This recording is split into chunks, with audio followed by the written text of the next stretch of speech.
This is WWE superstar Drew McIntyre, and you're listening to the WWE Podcast. The champ is the one that everybody wants, me. It's going to WrestleMania. Claymore! Austin 316 says I just whipped your ass. This is my iron. You're going to acknowledge me. Everybody, welcome to a very special edition of the current state of WWE. I've got Anthony DeMarco with me, and we certainly are not going to have a shortage of things to talk about tonight as we are currently recording this as Monday Night Raw is being recorded. We have seen a couple of things, but that's not going to be really the focal point of tonight's show. Tonight, we're going to be talking about, of course, CM Punk's return, Randy Orton's return, and not just our initial reaction to that, but really what we can expect going forward. But Anthony, my God, what a difference just a day can make in the world of wrestling. It's crazy as I start the show off with a cough. Sorry about that, everyone. But I guess that's kind of a microcosm of my excitement to really get going here. And this is arguably the most excited I've been to come on here and do the current state of WWE with you. And it was funny. I watched the beginning of Monday Night Raw, and Michael Cole said something that I would usually chalk up to hyperbole and just a gross exaggeration, as we often see WWE do, specifically with their commentary team. But he said, one of the most anticipated Monday Night Raws in history. And to be honest with you, I don't think that's an understatement. It feels like this is Monday Night Raw after Mania on steroids. And it feels like the entire company has gone through like a seismic shift. And it's probably me overrating what happened at Survivor Series.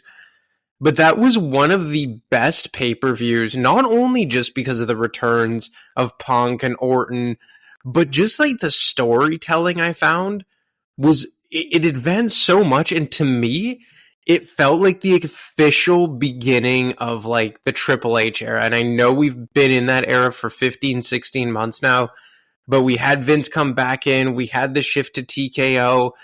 But it just feels like this was like Triple H's stamp on the product, and it feels like he is really putting this thing into overdrive.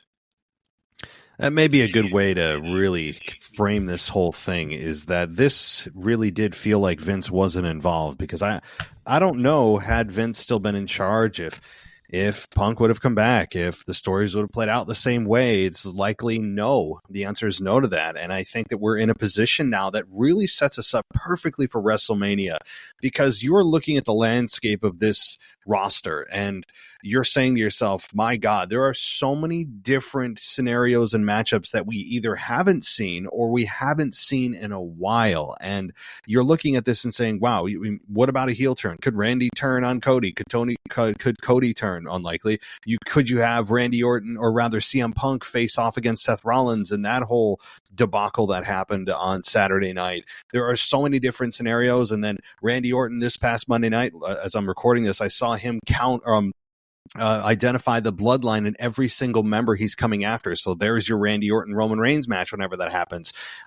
Punk and Roman Reigns. I mean, this has really not only established Triple H firmly in control of the company and feel like a different product, but it has truly, it almost feels like a Monday Night Raw after WrestleMania.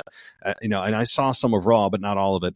And it does feel like a Raw after WrestleMania. And it does feel to me almost like the unofficial beginning of WrestleMania season 2. It feels like the beginning of just a new season or a new era. And, just the simple fact of like, we don't know what's real and what's like fake anymore. And I hate using that word. I'll just use staged. Or we don't know what's a work or a shoot anymore. It really feels like Triple H is slowly but surely turning back the clock to a vibe that we haven't felt in 20, 25 years, maybe 15, 20. But it's like back then the way that I was like kind of accustomed to watching was that we didn't really know what was real and what was staged. Like, we knew the entire product was staged. We knew that it was mostly just a show. But even just like a quick example of like Matt Hardy versus Edge, what was real, what was fake? Like when you would see certain angles, like, oh my God, that seemed like actually legit. And it feels like with Triple H now, we're starting to get back into that, as opposed to the last 15 years of Vince McMahon, where it was always staged and we knew everything was a show. It felt like a show. But now it's starting to feel like pro wrestling again. And even though we know that pro wrestling is 95% of work, sometimes you always have that bit of reality seep into it. And just obviously, it's just one show. It's only 2 examples with Drew McIntyre and Seth Rollins and the entire, internet going crazy. But it just feels like that old vibe of pro wrestling. And we saw Randy Orton once again say professional wrestling to open up Monday Night Raw tonight. It just feels like that vibe is slowly but surely coming back. That is a vibe. That is something that they have told us that they want us to feel. It's an environment that anything can happen, that anything at any moment. And for so long, it's not been the case.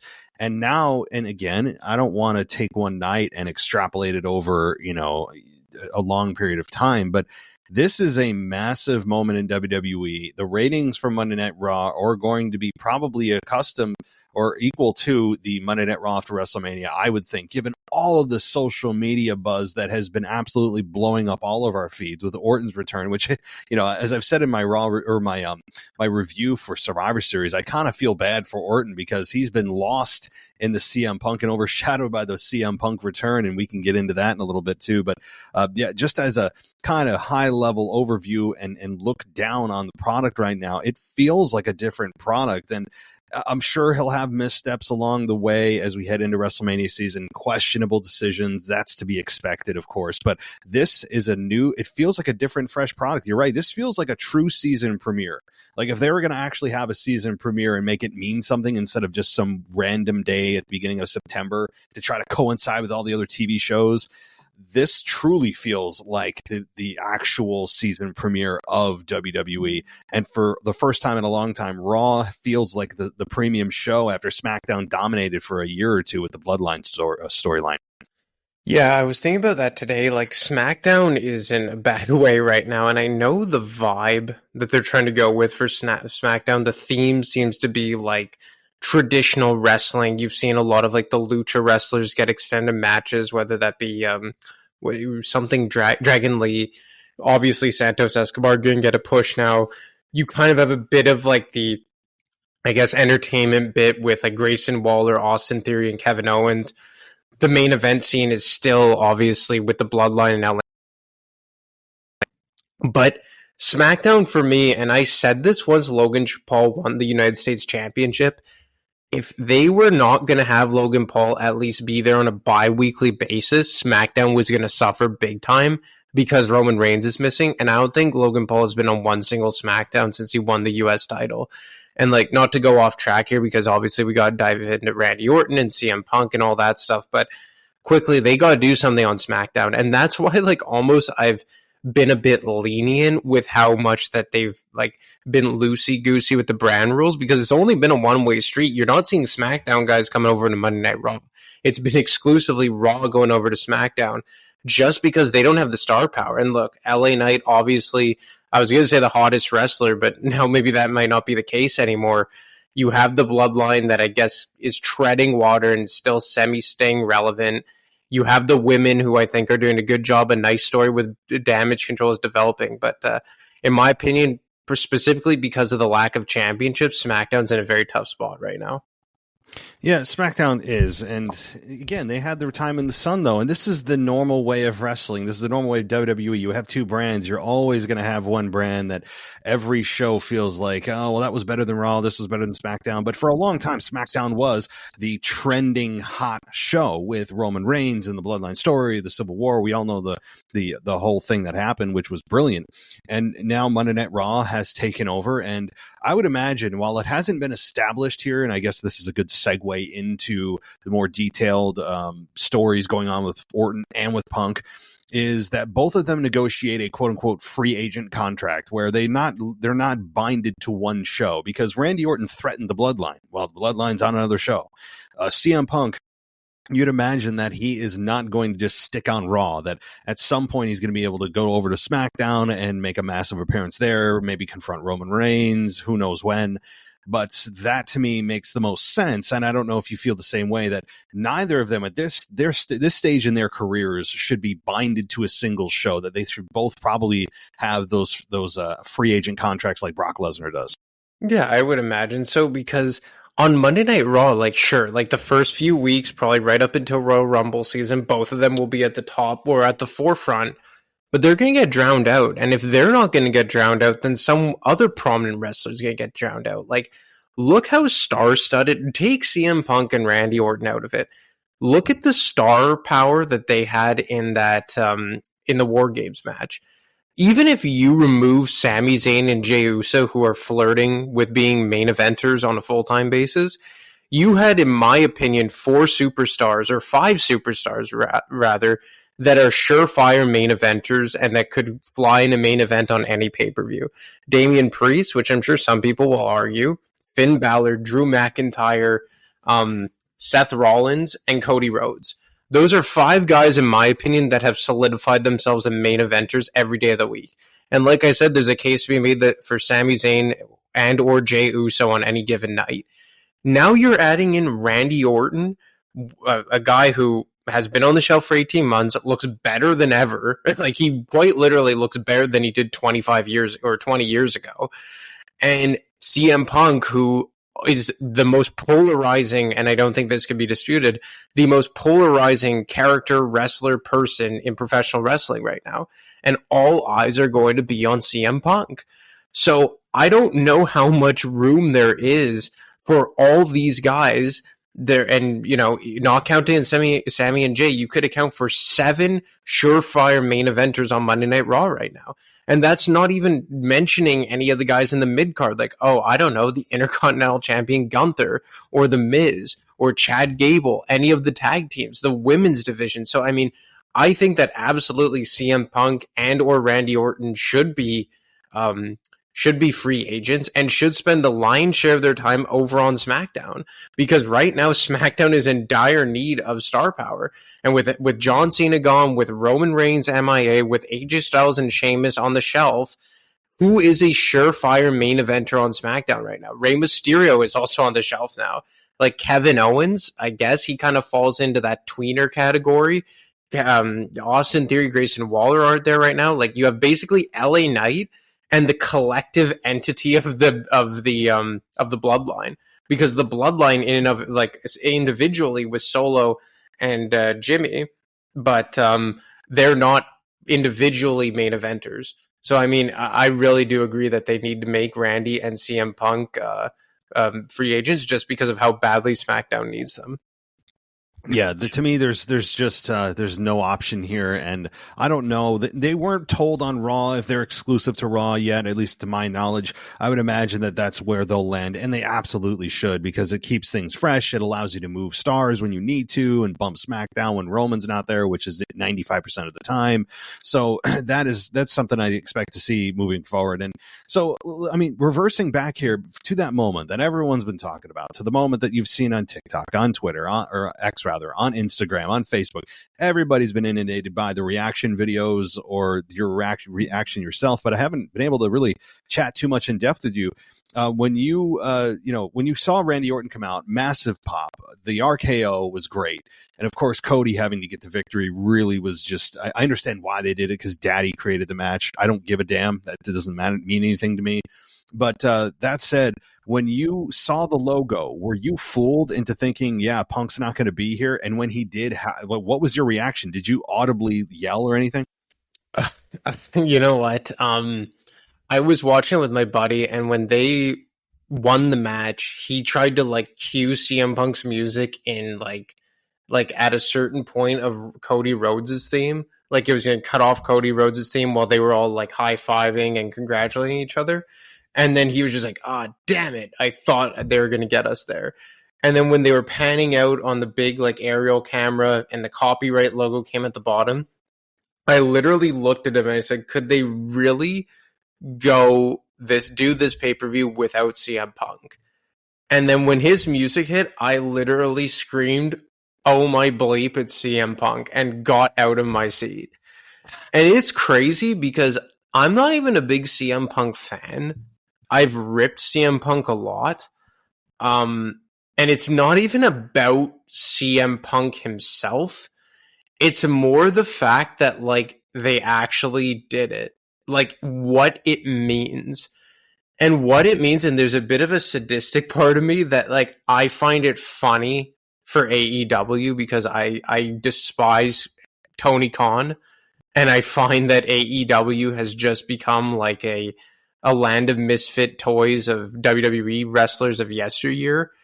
And the fact that they squandered CM Punk to the degree that they did, and to be fair, like, I've come on here, you've come on here and really like taken shots at CM Punk and said how unprofessional he came off in that, and the blame does lie at his feet.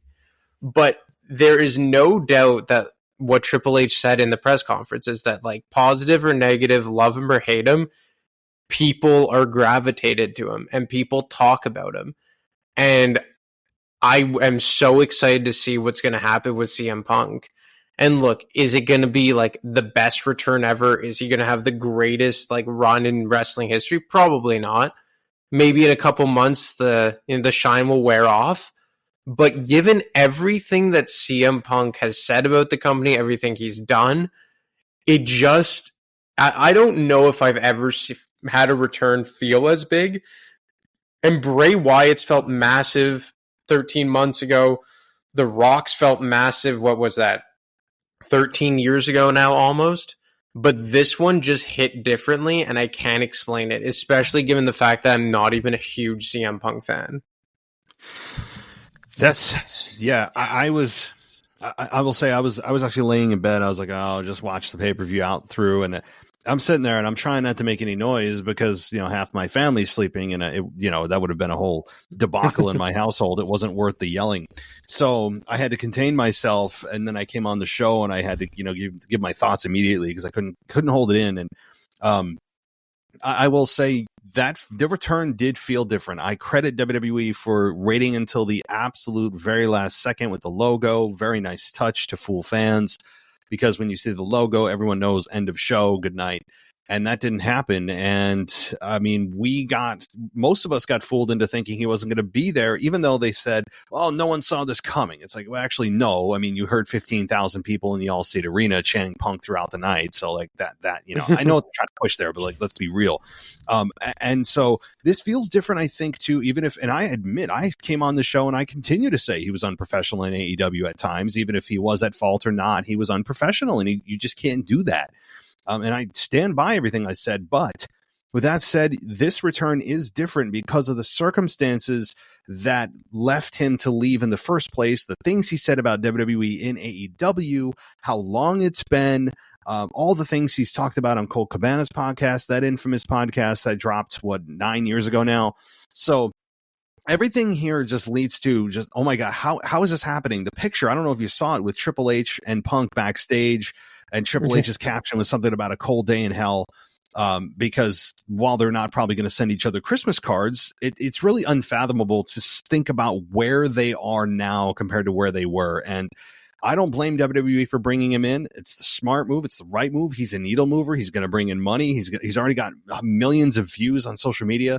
I have nothing against this program or against his return, but I guess that leads you to my next question. Did you see the Seth Rollins reaction from a fan video that was circulating around the web? Yeah, of course. And that's kind of what kind of fueled my opening statement here, or I guess my opening thought, whatever kind of wording you want to use. But the fact that what's real and what's not. And we could also get into the Drew McIntyre stuff, but like Seth Rollins freaking out the way he did, giving him the double birds the way he did, the fact that it's Michael Cole and Corey Graves being the ones to really try and calm him down, and like CM Punk's reaction of just waving at him, all of this happening off camera, it just makes you smile. Like, it's making me grin right now because it's making me think back to the way it was 20 years ago. Now, do I think it's a work? Absolutely. I do think it's a work. I think Triple H knows exactly what he's doing. And you know what? If Seth Rollins actually reacted like that, shame on him. Like, I forget what his real name is. I think it's something Spanish. That's all I can remember from his real name. But if the real guy was reacting like that, shame on you, dude. Like, honestly, if you're in the entertainment business, unfortunately, it doesn't matter who put in the most miles, who put in the hard work, who's been there the longest, who's been the most loyal. If you're in the entertainment business, it's whoever draws the most eyeballs and, by extension, the most money. And that's what CM Punk is doing. But you know what? I think Seth Rollins, the guy, knows exactly how important this is, exactly how big it is, how exactly what kind of program he and Seth Rollins, him and CM Punk is going to have. And to me, it's just brilliant. Like, it's absolutely brilliant the way that they're going about this. And a lot of people are ripping like journalists and insiders like Sean Ross Stapp or Dave Meltzer or whoever that like, oh, you guys weren't on this. Like, look, this isn't the NFL. This isn't the MLB. This isn't like a typical sports journalist trying to find insider info to like report and break news. It's a simulated sport. And in simulated sports, or in WWE more specifically, it's about telling a story. And they're going to use these reporters to tell stories. And that's how these reporters can give us insight and content the way they are, because they are helping the company tell us a story. And to me, it's a work, but it's a damn brilliant one at that. And I love it. Like, I'm smiling right now talking about it because it's making me feel the way I did about professional wrestling 20 years ago, because I just felt for so long it was all a show. Everyone knew it was a show, and it was basically like Cirque du Soleil, like a traveling circus. But now it's starting to feel like professional wrestling again. Okay. Yes. And just so you know, Colby Daniel Lopez is his name. Okay. I had no clue. I have actually never seen his real. I really didn't. So those of you that need to know some trivia, it's Colby Daniel Lopez, or Colby Lopez is his real name. But you're right. This is something that you look at and go, even for the smart fans like myself, as we smart, whatever you want to label us as, hardcore. I don't care what the label is. Those of us that are more passionate and more detailed and more involved in the product than the casual fan, we look at this. Even some of us are looking at this going, I don't know, is there a real element to this? Is this something that is actually partially real at the very least? Or is this fully Seth losing his mind and getting angry that Punk's back for whatever he said, many years ago, whatever the case may be? And I think it's 95% work and 5% that he genuinely doesn't like Phil Brooks. I think that's what it is. And if you look back at some interviews that Seth Rollins did a couple years ago, or even for promoting the 2K23 video game, he said that, for Phil Brooks, CM Punk, to stay away from WWE, that he's a cancer. He doesn't want to ever see him. So maybe he was being smart, knowing that, okay, if CM Punk ever comes back, I've got a match set up with the biggest star that's going to return.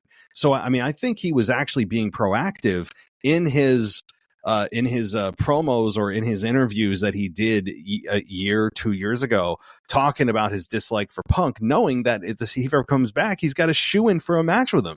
It's kind of a smart deal. And if he didn't do that on purpose, well, then it's a happy accident. I don't know what it was, but this to me it's such a stark contrast to his character. And that's what made it so believable, is he's always this happy-go-lucky, cackling, insane outfit wearing guy. And then he comes out and he's flipping the bird in a PG era, cussing at him, F this, mother effer, all these things. And that's not something you do. You just don't do that. I mean, like, you have families there, you have kids that are still there, and they did it off camera, so they can get away with it there, I guess. But this made it feel more real. That it was a total contrast of character for Seth.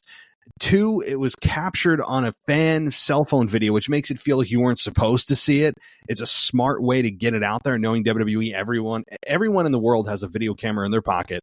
And number 3, it's already going to be exploding on the internet because Seth Rollins or CM Punk has returned to WWE. So it is a very smart move, even if it was an accident or totally unintentional. It was brilliant. And, you know, even the Drew McIntyre stuff, like him storming out the way he did, pissed off the way that they said he stormed out of the arena to the back. Like, for me, this is all calculated. And this is how I look at it. These guys are main eventers. Drew McIntyre, Seth Rollins. Seth Rollins says how many world titles has he won? Like 5 at least. Main evented how many WrestleManias? Drew McIntyre was the face of the company for a period during the pandemic era. Like, these guys are veterans. And even if you hate Phil Brooks, and look, there's a cocktail of reasons to hate Phil Brooks. Paul Levesque probably hates Phil Brooks to a certain extent. But the guy draws money. This is a mega return. And if either of these guys, let's just, you know, for a second, play in the reality that this was a shoot. Seth Rollins is this pissed. Drew McIntyre's this pissed. Shame on them. Shame on them, because that means that you care more about yourself than you do the business. And that's why I think this is a work. But the fact that we're even talking about it and we're like dissecting, like, hell, well, you know what, if they're mad, like, shame on them. Or some people are just like, yeah, you know what, like, you know, he's not a good luck for the locker room. The cancer's there or whatever. That's what makes this so brilliant, because we're not only talking about the return, we're talking about different like scenarios of what it means. Was that real? Was it fake? Was it staged? Was it a work? Is Drew actually pissed? Does he have a contract? Seth cuts a promo last night at a house show. Like, that's what's so brilliant about all of this. And the best part is CM Punk hasn't said a word. We haven't seen CM Punk on television with another wrestler yet. We haven't seen him interact with anyone yet, and all this is going on. So it's nuts to me. I hope that it's not just like a one-hit wonder for CM Punk and it all spirals out of control. But I also have to be honest, as such a WWE loyalist, I know a lot of the listeners bash me for this, but I'll keep playing into this gimmick. I find it so funny for AEW because I think that company is just spiraling out of control right now. And they have, totally off topic, MJF has a torn labrum. One of their top stars is injured. Anyway, yeah. So this is AEW's, of course, worst nightmare, and especially if it goes well. But you know, looking at this, moving, I guess, beyond the Seth deal, which again, while we haven't seen Raw, guys, it's very possible that Seth Rollins comes out and talks to CM Punk. I mean, we don't know yet. We haven't seen it, so you know, again, keep that in mind. But this is a match that Seth Rollins has said he would do if CM Punk is up to it. I mean, he has said that before in the past. Even though he doesn't like him, he would still have a match with him if they're willing to do business. So that seems to be a shoo-in for me. But I guess my question to you is, as we look forward, okay, the Punk return happened. What can you see moving forward? The contract with Punk apparently is multi-year, but I'm just looking through WrestleMania at this point. Where do you see CM Punk fitting now into the situation, into the WWE landscape, heading into Rumble, and then Elimination Chamber in Australia, and then, of course, in Philadelphia for WrestleMania 40. Do you have any idea? I mean, of course, Seth Rollins is out there, but you have Drew, who is supposed to be facing Seth. Like, what do you think could be the case for CM Punk heading into Rumble and Mania? I mean, the low-hanging fruit for CM Punk is Seth Rollins. I mean, you have to imagine he's going to come face-to-face with Roman Reigns at some point. But I feel like Cody Rhodes is on a collision course with Roman for WrestleMania. As for Randy Orton, I mean, he's such a Swiss Army knife right now. You could go in so many different directions with Randy Orton. Like, the first one that jumps off the page to me is Damian Priest. I don't know, maybe just because of how built Damian Priest has got and just how good Randy Orton looks, just like from an aesthetic point of view, it would be so like intriguing. But that's the joy about all this, is that there's no more clear-cut path anymore. But the one, it's crazy. You asked me these things about what it means for Orton and Punk specifically and individually, but I don't even think about them right now. I think more about what it means for other wrestlers. And the first thought in my head is, does this mean that like we don't even need The Rock anymore? I think it really could mean that we don't need The Rock. No one's even thinking about The Rock now. I'm not thinking about The Rock. I kind of gave up on it after another report after his return said, oh, no, it's a one-off. He's not going to be there. And then Cody dropped hint after hint that it's going to be him facing Roman at WrestleMania. I've come to terms with the fact that The Rock and Roman is probably not going to happen this year. If it does, great. But here's the thing. We don't need it because of how many opponents that Roman Reigns has lined up. Am I still going to be pissed off? And am I still going to be honestly kind of insulted as a fan and angry and felt led on for years by The Rock specifically? Because WWE is more than willing to do it. But so I would put the majority of the blame on The Rock. Yeah, I'll still be angry. I'm not going to forget about it. This doesn't absolve The Rock, but it does make me forget about him for a little while because of so many opponents that are lined up. Of course, AJ Styles. You have Cody Rhodes Part 2, which is he's probably going to be the one to take the title off Roman. But you have Randy Orton floating out there. I mean, there's just now a line of guys that are like, yeah, exactly. Yeah, you have so many guys that are just ready to go, built-in stories that to honestly, like, it would soften the blow, but it wouldn't make me forget about it or forgive anyone for it. Yeah, I'm not going to forgive. Like, in my opinion, and not to go on a Rock diatribe, I feel like he's done irreparable damage to his legacy in WWE. And I know that he feels like he still has stuff to do in WWE because he's not in the Hall of Fame yet. And to me, if he was really ready to just hang up his boots and never come back, he would have been put in the Hall of Fame years ago.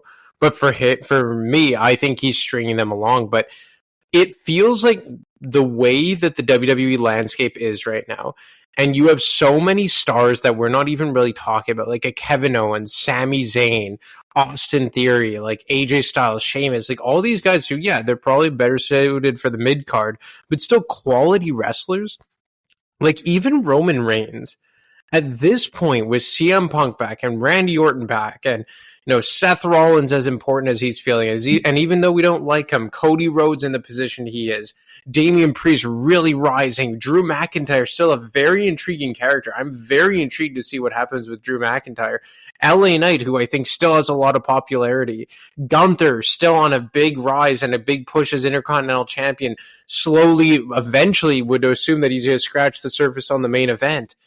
I don't even think you need the belt on Roman Reigns anymore. Like, I think now how WWE is, you have found a landscape and a cast of superstars that you don't need to keep that championship on Roman Reigns. In the pandemic era, it saved the company in a lot of ways. It saved creative. It was the most intriguing story week in, week out when they were in the Thunderdome. Coming out of the pandemic era, it was the same thing. That you were really like, when you had the WWE Championship on Big E or Bobby Lashley, like Roman Reigns still always felt like the champion who was going to carry the Monday Night Raw brand. And that title always played second fiddle. It made sense. But now with Seth Rollins and Cody Rhodes and now CM Punk, a returning Randy Orton, LA Knight, to say nothing of guys like Sami Zayn, singles run by Jey Uso, Damian Priest, like, it just feels like it's time where you don't need to lean on a guy like Roman Reigns anymore. You don't need to lean on The Rock returning. You don't need to lean on a part-timer like Brock Lesnar. It feels like right now what WWE has at their disposal talent-wise and how well creative is clicking under Triple H. I don't even remember the last time they were in this good of a position. That was actually my follow-up question to you is, when was the last time you felt this positive about the product? And again, take the returns aside. Those are just a bonus. Take the returns aside. WWE, even despite the Punk and Orton returns, which were massive and absolutely everyone's talking about it right now. It's the hot topic and rightfully so. But even take those out of it. WWE has been on a hell of a run lately and done a great job, and I don't think they get the credit they deserve sometimes for number one, how difficult it is to build stars. It's not easy to do at all. I don't envy their position. I'm not saying it's easy to do. I'm just saying it's the lifeblood of the company. And I think they have done a very good job over the last couple of years helping build new stars. It may not always be the stars that people want or that they think WWE should push, and sure, they screw up. But I think they've done a great job of creating that next generation where you, like you said, I don't know if we really even need to lean on the stars of yesteryear to create an interesting product anymore. But when they do return, it's a big deal because now you're thinking about fantasy matchups. You're thinking about Royal Rumble. You're thinking about WrestleMania. And it's almost a bonus. It's not a necessity. And I don't know how you feel about the overall product, which I think you just kind of answered. It's crazy because when we started doing this show together, which is what, like how long ago was it? 2019? Yeah. 2019. So that's 4.5 years ago, which is bananas to think about. That was probably the product at its worst. Like, I remember we did a show. It was probably like the third or fourth time we spoke. And we were talking about the upcoming main event of a pay-per-view of Baron Corbin and Lacey Evans versus Becky Lynch and Seth Rollins. Yeah. And Dolph Ziggler versus Kofi Kingston for the WWE Championship. And the US champion, I want to say, was... Can't even tell you. I think the Intercontinental champion was Bobby Lashley with Leo Rush as his mouthpiece. Leo Rush, yeah. Like, yeah, remember he would be like, Lashley. Like, yes. So, just to say is that leading into the pandemic era, when I first joined your podcast, was probably the worst. Summer of 2019 was like the doldrum years of WWE creative. And the last time I felt this way about it, like that tonight I had to rush home from work because I wanted to see the opening to Monday Night Raw. Honestly, you're probably going back like over 15 years ago. Like going into WrestleMania 23. Like when they were building Shawn Michaels versus John Cena, which I think was one of the best builds of all time and one of the more underrated WrestleMania matches. But for me to feel this, like attached to the product and this confident about the product, you're probably going back 15, 16 years. There is no doubt that right now, and again, I'm trying to put aside the returns because everybody feels rosy when those happens, but that wears off relatively quickly. Those pops that both men got are very unlikely to continue to duplicate themselves week after week because you get used to the person being there. It's human nature. That feeling will wear off. But what will stay are the guys that are continuing to ascend, the ones that you are watching and seeing the stars of yesteryear help them achieve greatness. And you're watching at this point, I think, stars that aren't just in their beginning stages, but are starting to peak. Gunther is starting to become part, quote unquote, in his prime. You have The Miz, who's been kind of reinvigorated by a babyface turn that, I mean, I didn't think would work and didn't think it'd be successful, but it has been. Seth Rollins is re-peaking at this time because of all the controversy right now, but he's been a good champion over the last 7 months or so. I mean, you have Roman Reigns, of course, but we've already discussed him.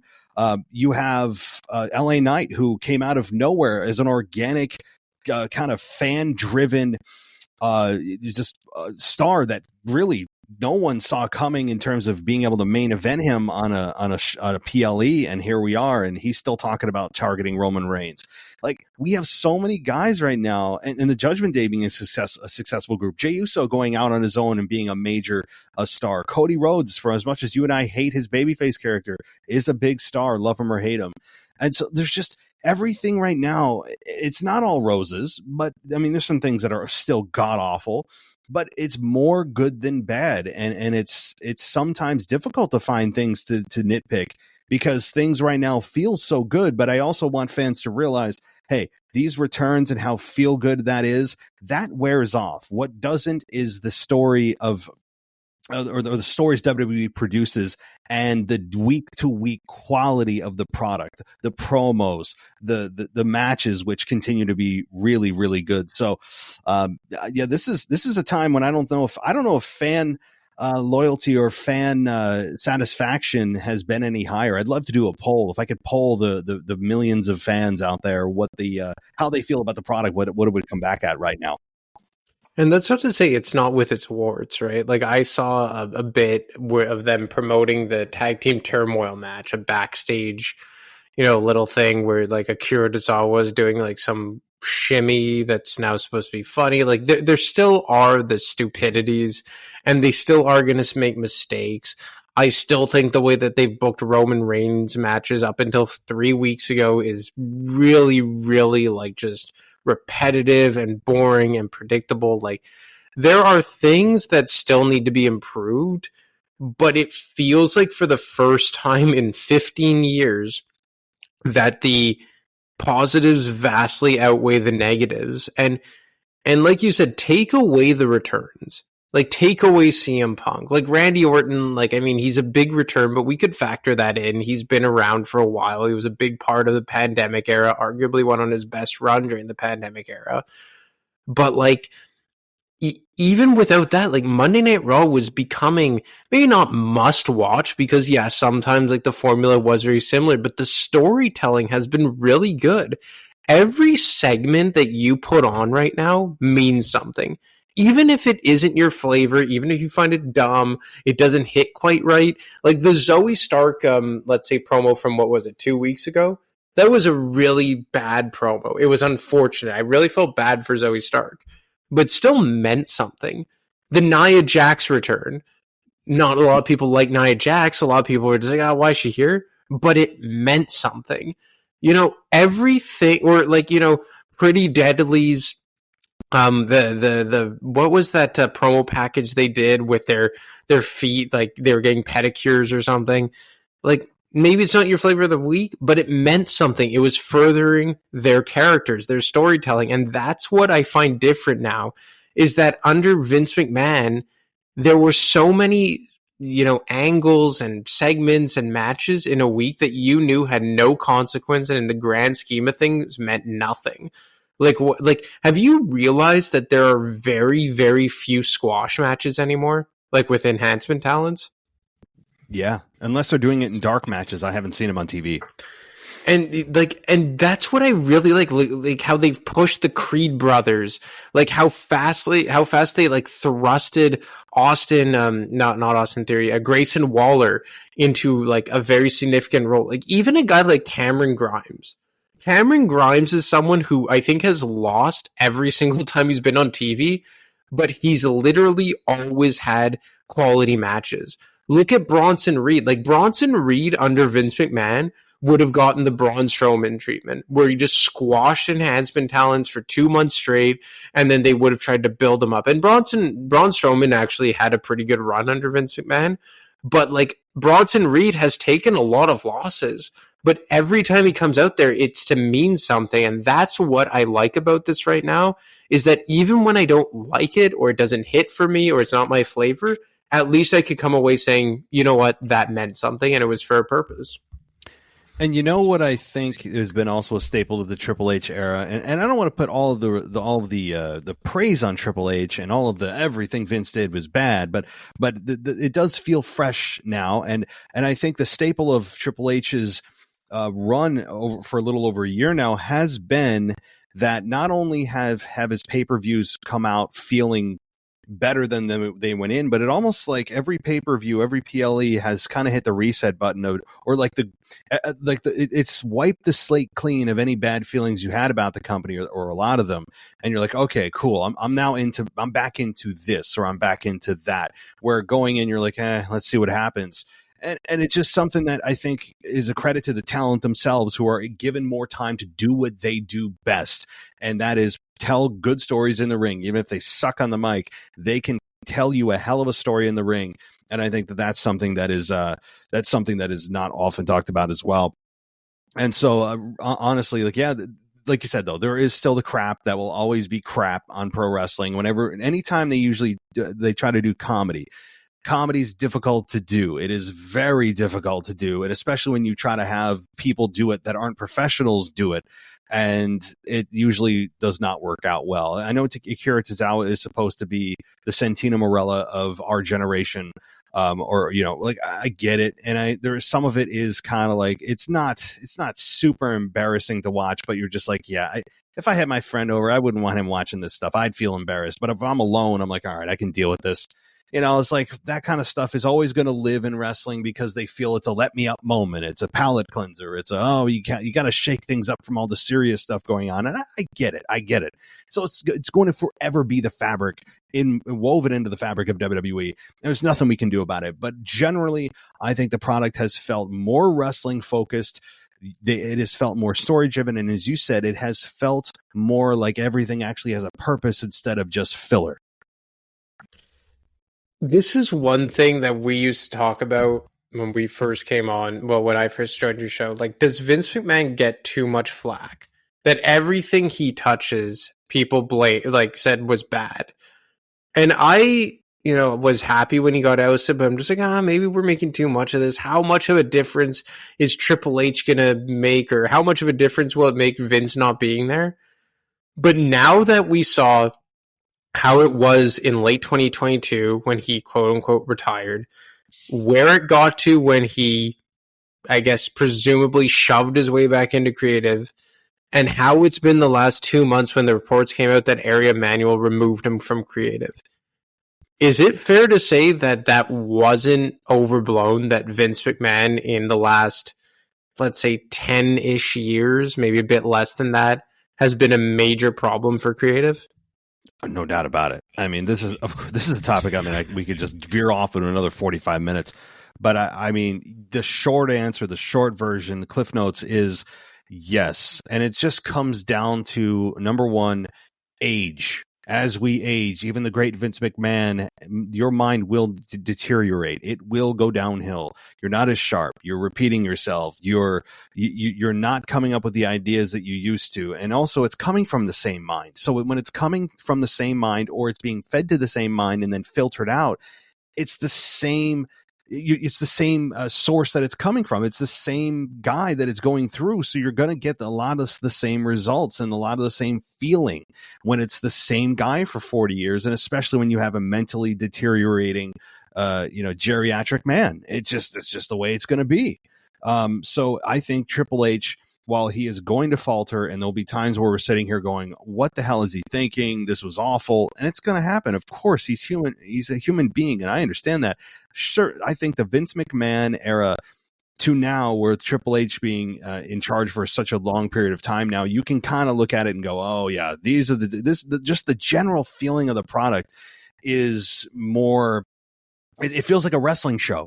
I think that is really what the difference is, and that's weird to say considering that it should have been feeling that way all along. It feels more wrestling, less quote-unquote entertainment. Wrestling is entertainment, but when they try to entertain us with something outside of wrestling, that feels more like Vince, and I would agree with that. It's crazy because I do think that Vince had a lot of, it's just sad. It's, to be honest, it's just sad. And even when Triple H said, like, I'm just trying to continue building what Vince McMahon turned into, like, a global phenomenon, like him name dropping Vince McMahon, like, it's crazy that he was like this brilliant promoter, the best promoter of all time, and he just like overstayed his welcome. And like we're seeing it in an in-ring, on-screen capacity with Ric Flair right now, are we not? Like someone who is widely regarded as one of, if not the best of all time in terms of being a wrestler. And we're literally seeing Ric Flair, I don't want to say disgrace himself because that's pretty brutal and mean and disrespectful, but like, is Ric Flair just kind of like I don't know if metaphor is the right terminology, but a representation of maybe what was going on with Vince McMahon behind the scenes in creative? I think, yeah, in a different capacity. It's where this business, and I'm not inside it, I'm on the outside just talking about what I think's on the inside, but from everything I've seen and heard over 25 years plus, this business gets in your blood. It's something you just can't let go of. And when it's part of your identity and it's part of who you are and part of your life, a large part of your life, it's really difficult to let go of because that's what and who you are.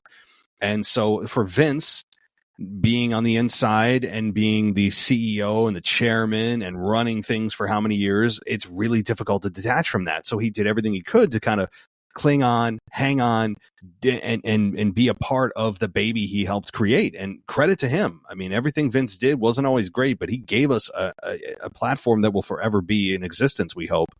And then you have on the pro wrestling side of things with Ric Flair, you have a guy that is clearly, 20 years out of his prime and 20 years away from being able to wrestle a credible match in which I think you're going to look at this. If Ric Flair has a match in AEW and you're going to look at this and go, I just don't want him to die. Like if you look at a guy and you're saying that the goal of the match is to make sure that your opponent or one of the competitors doesn't die, I think that's a sign of maybe you put this guy in when he was a little bit past his prime. So is he disgracing himself? Like kind of, but fans aren't going to really care too much. They're going to be like, wow, it's a Ric Flair match. Ric Flair is in this because that's his identity. That's who he was and who he still believes he is.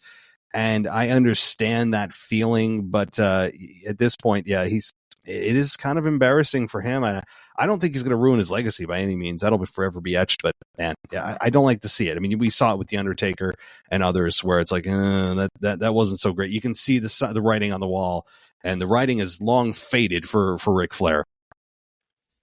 So I guess as we wrap it up here, what are we to expect from the Triple H era moving forward? There are warts in Triple H, everyone has. I'm not sitting here saying that he everything he touches turns to gold, but there's been tangible improvement. But you know what? Let's make it simpler. We just praised Triple H for the last hour or so, and how creative has been under his watch. What's the one thing you want to see Triple H fix moving forward here? What's the one thing to improve on? Well, not welcoming us to Monday Night Raw or SmackDown every single time that somebody comes out. Why they need to do that is just so stupid. I would say, and I don't know if this is really a fix, as more of just kind of a continual progression of making the product feel like anything could happen, where when a finish is coming, where you can kind of feel things out.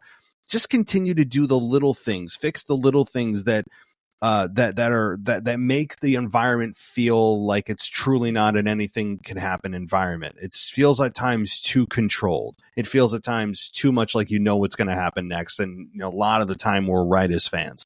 And unpredictability can be fun if it's done the right way and it's done for the right reason.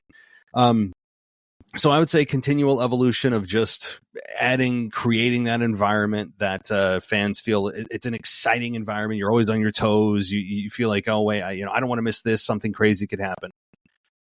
So I would say that would be kind of a continual evolution. But what about you? I kind of touched on it before, but just have more consistency with the championships on any given show, and that means SmackDown right now. Look, SmackDown since Crown Jewel, the only championship that we've seen on SmackDown is the Women's Championship. And you know what? To be fair, that's probably the best story that SmackDown has going right now is Damage Control and the impending, I guess, ousting of Bayley, which we all see coming. But I think the biggest reason why SmackDown has felt so blah in the month of November and post Crown Jewel is because there's no championships. And you say it all the time. Why are the men there? Or why are the women there? Why is everyone there to win championships? Why do you play football games every Sunday? Why do baseball players play 180 times a year to win the championship? And on SmackDown, it kind of feels like a rudderless ship right now. All the guys are just vying for what exactly? Okay, yeah, Santos Escobar. Yeah, that's a really good story. LA Knight trying to get revenge on the Bloodline. That's a really good story. Trying to build up Dragon Lee. Yeah, that's a good story. But there's no tag title. There's no mid-card title. There's no world title. And for me, I think that we've seen now on 2 occasions, Raw for all of 2022 without a world championship to contend for, and now SmackDown with no men's championship to contend for at all. Forget a world title. There's no mid-card title or a tag title. I really think that we've seen on 2 separate occasions the big negative effect that a lack of championships, both singular and plural, could have on a brand. That's a good suggestion. I mean, again, we've been without a champion on SmackDown since essentially WrestleMania 38. So yeah, that, and one last thing I'd suggest, Triple H, make the brand rules mean something. They're like, hey, I know that it doesn't happen every week that somebody violates the brand rules, but it's either do it or don't. You can't be half pregnant. You either are or you aren't. You don't just do this and then, turn your back on it and go, well, for the storyline, we're just going to put I've complained about this forever, but it's continues to show its ugly head. And it's like, you can't have both, but it continues to happen. And I know I'm speaking into the ether here, but so that would be another suggestion. And so, of course, we could come up with others, but I think we'll kind of close things out there. Do you have any final comments or suggestions or whatever? Nope, just that I think it's going to be one hell of a ride between now and WrestleMania. I'm really looking forward to this.